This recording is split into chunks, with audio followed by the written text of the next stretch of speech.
Hello, I'm VJ Karana. Welcome to My Australia, the show about people from overseas having Australian experiences. On today's show, Jasmine goes mountain biking, Chloe volunteers at Adelaide's Moon Festival, and Thao ventures out into the Australian bush. First up today, an adventure on two wheels. The Adelaide Hills are great for mountain biking, and Jasmine and her mates are about to find out why. My name is Jasmine Young. I'm from Alor, Kedah, which is the north part of Malaysia. I grew up in a family with high expectations. My parents worked really hard, expected us to do well in school. And my mom invested a lot in me. She sent me for lots of classes, took part in lots of competitions, speech, singing competitions, math, storytelling, art competitions. It was always about doing well. I spent 2 years in Singapore, finishing my last 2 years of high school. And then I started my journalism degree in KL before I came here. The standard of English and the standard of journalism is much higher here compared to back home, where there's a restricted freedom of the press. So I think it prepares me better to be a journalist. I live near to uni in a house which I share with 4 other people. When I first moved in, I had to get used to their routines. I'm trying to sleep and they're making all this noise in the kitchen, and like, oh! But after a while you get used to it, you go with the flow. The best thing about living here, 1 minute away from uni, is that you can always go over any time to the computer pools, which are open 24 hours. So we always go there together and do assignments until 3 a.m. and that's fun. I think sometimes when you feel down and you feel tired and you don't feel like doing your assignments, your housemates really help. I think I was excited about coming to Australia, but I guess one of the concerns would be about the Australian accent, because I've met a few of my friends who stayed here for a while and come back, and they're just not Malaysian anymore. They speak differently, they think differently, I think. I'm still trying to decide whether I want to become more Australianized or not. I guess I would want to try and understand things from an Australian perspective, if that's such a thing. But at the same time, I think I still really like where I come from, who I am, and what defines me as a Malaysian, and I'd like to keep that. Today we're cycling down Mount Lofty. Hi, how's it going? I'm in. We began our journey from the Bike SA office in Franklin Street, and the weather was nice. It was sunny, and I thought it would be the same up here. But as we journeyed up the mountain, you could start to see the difference in the weather. You could start to see the mist hanging over the mountain. Now I'm feeling a bit cold and I'm happy I brought my jacket. The friends I have with me today are friends that I met at uni and at church. I asked them to come along because they're fun. They love the outdoors. Do you love the outdoors? Yeah. Oh my gosh. One of them cycles a lot. Awesome bike. The other two, they don't usually cycle. So it's going to be good exercise for all of us today. Yeah. Amazing view. We start at the summit of Mount Lofty. Gives us a great chance to see the views of Adelaide. And then we ride all the way down through Cleland Conservation Park, stopping off at the Wildlife Park to see kangaroos and koalas, and finish off in Adelaide, and it's about 17 kilometres all the way. Downhill almost all the way. That's good news. Almost. Yeah.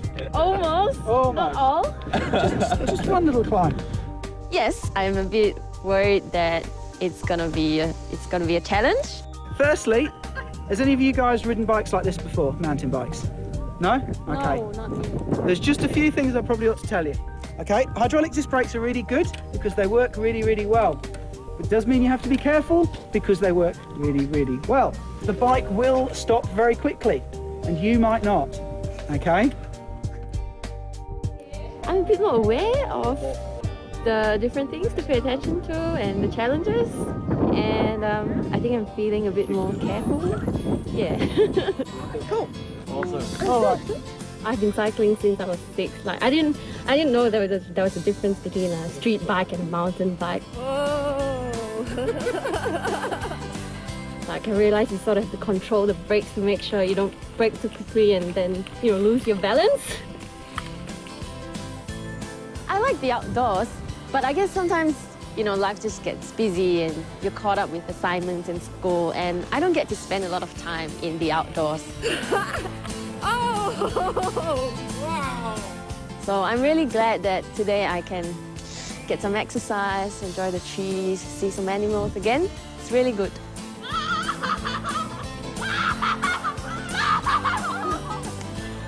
I just didn't expect this at all. Like, I thought it would be biking on a, fairly wide and even path. Woohoo! Halfway down the mountain, we stopped at the Cleland Conservation Park. So we went in and saw some animals that are natural to Australia. It was really good fun to get close to the animals, feed them, and have a feel. Yeah, I really enjoyed getting close to them. All right, guys, so now the plan is the fun bit. So we've pretty much got the whole of the descent now to do. And so for the next probably 10 or 12K, we're just going to be riding through Cleland Conservation Park, downhill almost all the way. We've been working quite closely with the Department of Environment and Natural Resources, who manage the Cleland and most of the national parks in the Adelaide Hills. And at the moment, mountain biking isn't allowed. But at the moment, we're running this as a bit of a test case to demonstrate that cycling can work in the parks, as long as it's done, carefully and in a controlled manner. Two concerns, really. The spread of Phytophthora, PC, which is a mould. So the main thing that we do about that is making sure that we're cleaning the bikes and people's shoes before we enter the parks and when we leave. The main other concern is about interactions with other walkers and other park users. So we're very careful about how we manage the groups, because if we can prove that we can ride responsibly through the parks, then there's really no reason why we shouldn't be allowed to ride these trails. I've been really enjoying myself, more so than I ever expected. Like, it just completely blew my expectations. Some of the steeper slopes have been a bit scary, but it's a good challenge, good fun. I'm really loving it. Has anyone spotted the koalas? When I was in the park, I just felt a sense of calmness and peace. And, it's not something that you would find in a busy city with lots of people and lots of cars. I think it was the first time all of us had done something like this. And there were some accidents on the way. I think almost all of us fell off our bikes, and one of us got the tyre punctured. I just flew 2 meters off my bike. That was pretty fun though. I'll do it again. Despite the injuries, it's been a really good experience, and I think, we can bring back the little cuts as souvenirs to remember this awesome trip. I'm here, some spikes on me.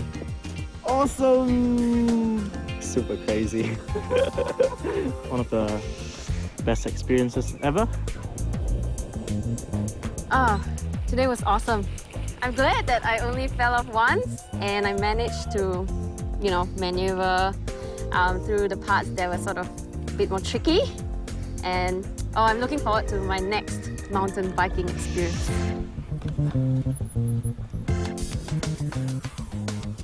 Mountain biking looks like a lot of fun. Going downhill, that is. Next up, we join Chloe as she takes part in a moon lantern festival. I wouldn't know where to start when it came to making a lantern of any kind, and Chloe's about to find out that it isn't easy. My name is Chloe Lim. I'm from Malaysia. I come from a family of 5, so I've got mom, dad, a younger brother and a younger sister. Back before there was technology and stuff, we would play in the parks, climb trees. Yeah, really active, always running around. I came to Australia to study, mainly to further my studies in university. I chose Adelaide mainly for financial reasons, because it's the most cheapest place for students and it's a conducive environment. There are less clubs and partying around. Less nightlife, basically. Yeah, I've got a core group of friends. I met them through OCF, which is Overseas Christian Fellowship, and they are the people whom I'm closer with. Yeah, but I've also got a separate group of friends now that I've started playing basketball, who are Australians. The one thing which I really noticed was relationships. Like, you can live with someone you're not really married to, and I don't mean to be crude, but I think a lot of people sleep around, and that's something which is a taboo back home in our culture. So that was something which I had to get used to, you know, with my Australian friends, and they talk about sex really freely, and sex and drugs and stuff like that, which are a taboo back home, and no one really talks about it in the open. I don't get Australian humour, that's for one. They like making fun of people, and they find that funny. Yeah, and they find insults funny, so that's something different. Like, it's my 4th year right now, but I still don't feel as if I'm local, but I'm feeling comfortable as a foreigner living here.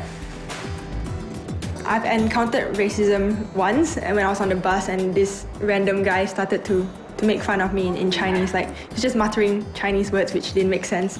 So I stood up and actually had a go at him, which wasn't really the best choice, but because it actually made him insult me more, and I just got off the bus. I don't think Australians are racist generally. Oh, my life here is really different from back home because I think I'm more independent here.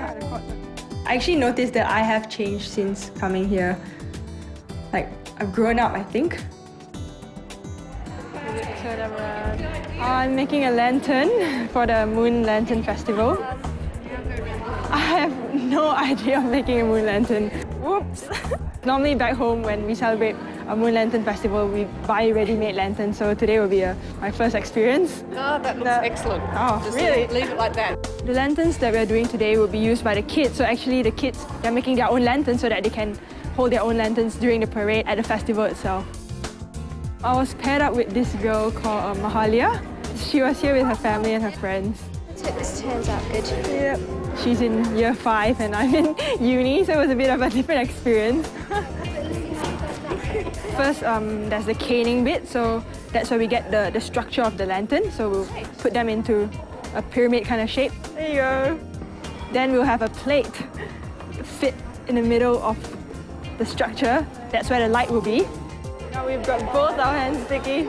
Oh, making the lantern was, I think, a lot harder than I expected. You need a new one. I didn't realize there were so many opportunities for mistakes. Smack it down. Getting the paper to stick without overlapping or without crumpling or without making a hole in it.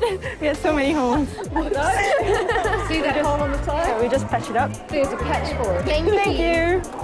What I enjoyed was that I was celebrating or sort of preparing for the Moon Lantern Festival with Australians rather than, you know, back home. It's such a normal thing, but here you see other people engaging in the activity as well. It was very fun. Hey, what are you doing? We had a little wander through of what would be paraded on the Moon Lantern Festival itself, so we had a little sneak peek at the lanterns before they were actually displayed in public. And this would be... It's a cookie tin. Sure? I don't know. I think it's a money box. What surprised me was probably how sturdy the end product is, considering that if you look at the raw materials, piece of paper, cane, tape, yeah, all these put together equals the end product, which is that fantastic lantern which you get to see at the end. Oh, I really like the tea. I didn't know what some of the lanterns were, but some were really obvious. So we had a few guesses, but we're not sure if you're correct, so we'll just wait till that day to find out.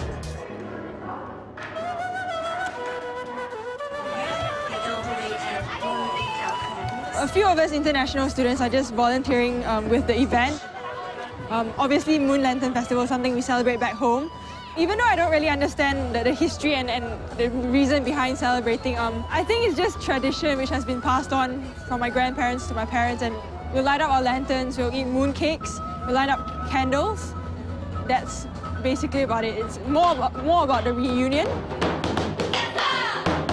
There are a lot more things than I expected, like a lot more stalls. I expected lanterns, which there is, and I was kind of surprised at the performances. Yes, some were done by Chinese, where the Moon Lantern Festival culture comes from, but I was quite shocked that there were Aussies doing it, Aussies performing the dances and drums as well.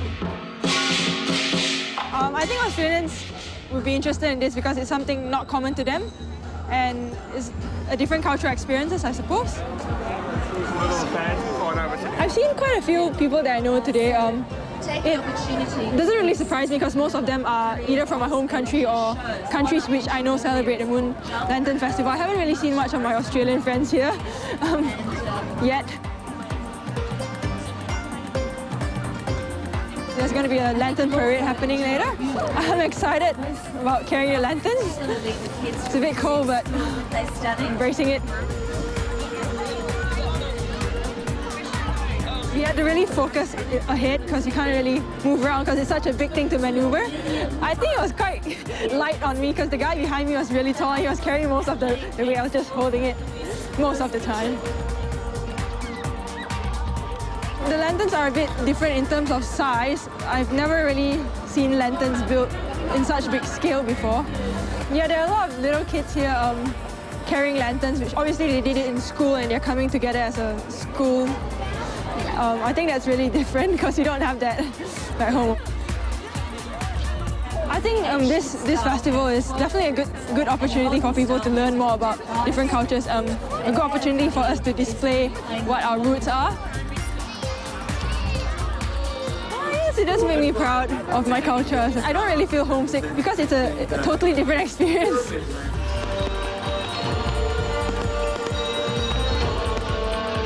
It was a really enjoyable evening. I had lots of fun doing lots of various stuff, seeing lots of different things from drumming to origami to carrying a lantern. It's a bit cold now, so I would like to sit down and have a mooncake.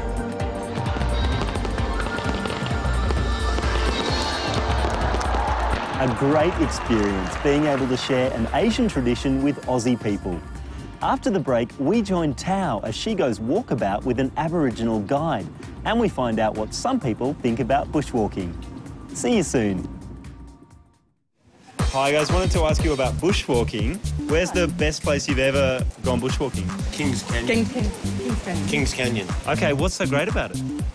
It's in the middle of nowhere. The Wilson's Prom down in Victoria. Yeah. Okay, describe that to me. What's it like? Oh, it's just some of the most pristine, lovely beaches you can get out there because the only way to get there is to walk in at least 10 kilometres. You can't drive there. When I went to the Blue Mountain, it's like I remember that day. It's a very hot day, but I just very enjoyed it, and you know that I feel fresh air and relaxing. What do you like about bushwalking?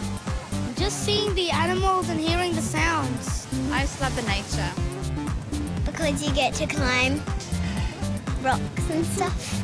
Uh-huh. And where do you usually go bushwalking? In forest or wood.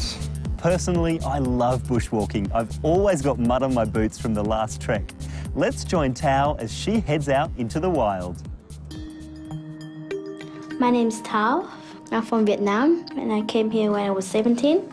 I have one brother and I live with my parents and my grandmom back in Vietnam. What attracted me about Australia is environment here. It's really peaceful, it's quite clean. I study environmental science, but then I changed my major to chemistry and my graduation was in May 2010. The best thing about living in Australia is that you've been close to the earth, close to the sky, and between earth and heaven. I don't know, it's something different that I guess, especially when you go to the beach. You can't see any border between the sky and the sea. You feel something in the same color.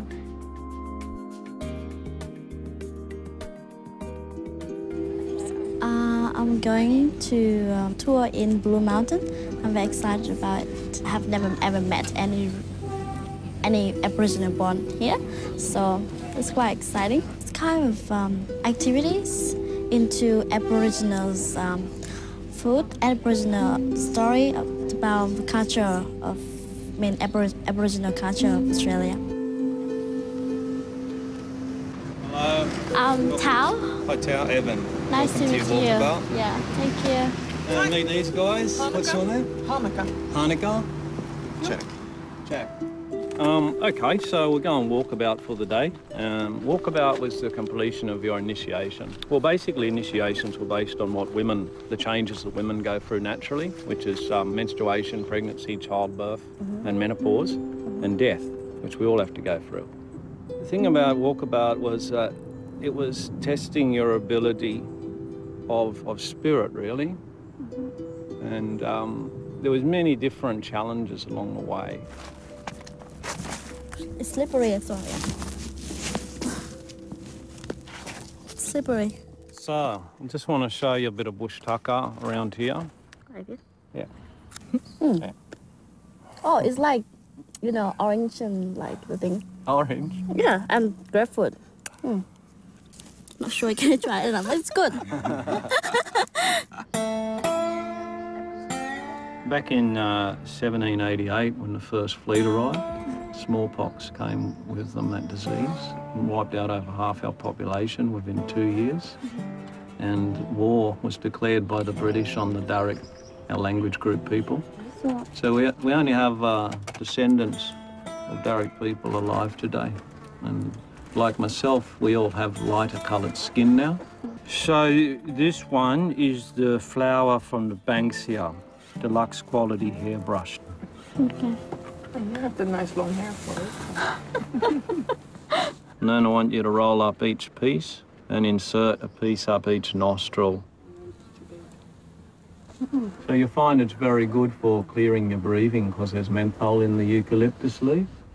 It's quite fresh feeling, like you know, you have Mentos or something. Yeah. Now we're going to visit that sacred site now, and I'll share with you the whole story, and then allow you to come out onto the site, get close to the spirits that are there. Yeah, we probably won't film. I think it's too sensitive. Actually, who make it? Like, who made it? Like, Who made it? It was a Karaji, clever person of spirit. They make it when they connect to dream time through ritual. They witness a spiritual event. So they're always spirits, these engravings. Never are they just art.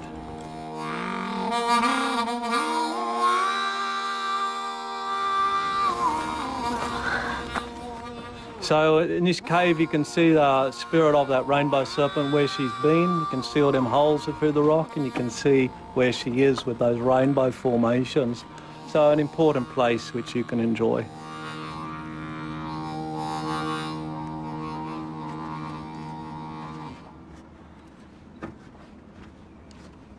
So you can relax with the web one. no, I'm not scared. You're not scared? No. No, you're pretty good like that.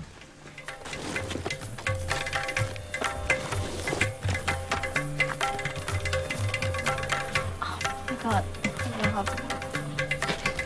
Watch those tree roots, they're really slippery. Come down this way, careful, slippery. Careful,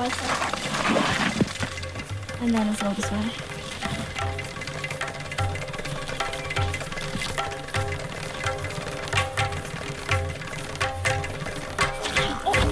Ooh. Oh. No slipping this time. Boy. Well. Don't say that. Yeah. So that's the dragon lizard, Thao. And we call that one Bidjiwong. They grow to twice that big and they're good bush tucker. So this vine here, the leaf is bush tucker. It's bush chewing gum. It tastes like licorice, so you might like this one. You should get licorice flavour. I like it's a bush swing, so you can have a play on it if you want to. What do you think, Thao? It's cool. Bush swing. Well, that's what we used to do for fun.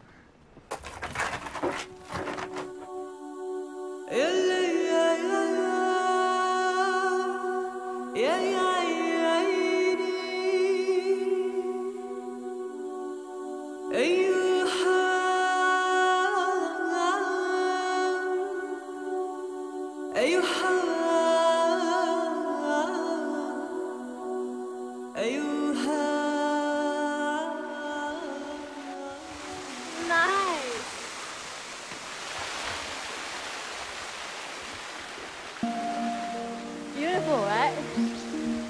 Rewarding. Wow. Believe it or not, I have never been to a waterfall before. I mean, I've never tried waterfall before, like showering or swimming in waterfall. So it's really, I'm really excited.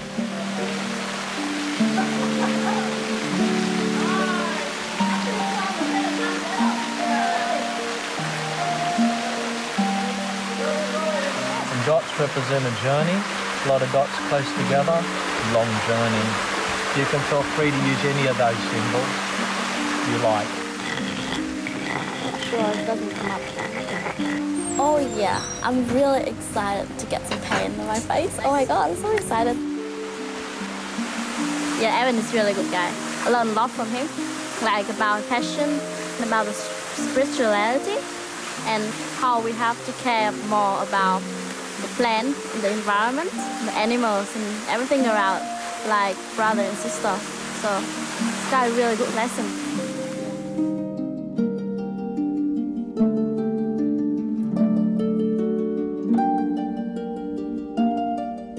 Good stuff, Thao. An amazing walk and a great way to learn more about Australia's Indigenous culture. Well, that's it for My Australia today. Here's what's coming up next week. Suhasini spends the day on a farm, Gustav makes a video for YouTube, and Tiara performs at a gay and lesbian community arts festival. See you then.